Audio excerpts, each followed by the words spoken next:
বিসমিল্লাহির রহমানির রহিম। আসসালামু আলাইকুম প্রিয় শিক্ষার্থীরা, আশা করি তোমরা সবাই ভালো আছো। অষ্টম শ্রেণীর বৃত্তি পরীক্ষার্থী, তোমাদের জন্য আজকের ক্লাসটি খুবই গুরুত্বপূর্ণ।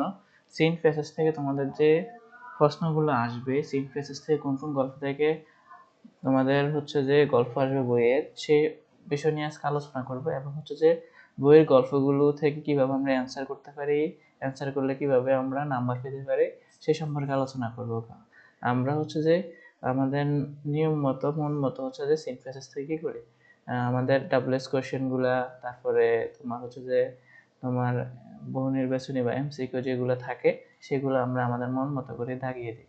তো এইভাবে কিন্তু দাগিয়ে দিলে আমরা আমাদের কাঙ্ক্ষিত যে রেজাল্ট, যে বৃত্তি পরীক্ষা হবে, সেই বৃত্তি পরীক্ষায় আমাদের মনের আশা পূরণ হবে না। তো এখানে আমাদেরকে সিনথেসিসের অংশ ভালো করে নিচের কৌশল অনুসরণ করতে হবে। কি কি? ভালোভাবে পড়ে পুরো প্যাসেজ মনোযোগ দিয়ে পড়ে, যাতে মূল বিষয়বস্তু, প্রেক্ষাপট এবং গুরুত্বপূর্ণ তথ্য বোঝা যায়। প্রশ্ন বিশ্লেষণ করে প্রতিটি প্রশ্ন ভালো করে পড়ো এবং কিওয়ার্ডগুলো খুঁজে বের করো। এগুলো সাহায্য করবে টেক্সটের ভিতর থেকে সঠিক অংশ বের করতে। নিজের ভাষায় উত্তর দাও। প্যাসেজ থেকে সরাসরি কপি না করে নিজের ভাষায় লেখো, এতে বোঝা যাবে তুমি আসলে বিষয়টা বুঝেছো। সংক্ষেপে ও প্রাসঙ্গিক উত্তর লেখো। বাড়তি বা অপ্রয়োজনীয় তথ্য এড়িয়ে চলো। উত্তর ছোট, স্পষ্ট, সরাসরি হওয়া উচিত।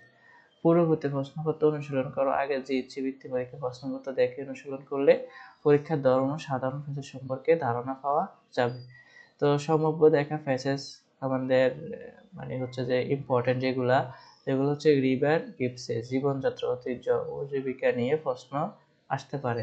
তারপর ঐশিক ফারহান রূপকথা, কম্পিউটার প্রতিভা অনেক শিশুকে নিয়ে লেখা প্রশ্ন থাকতে পারে। ঠিক আছে। Kuakata, the daughter of the sea, সমুদ্রকন্যা কুয়াকাটা বিশ্বস্ত নিয়ে প্রশ্ন থাকতে পারে।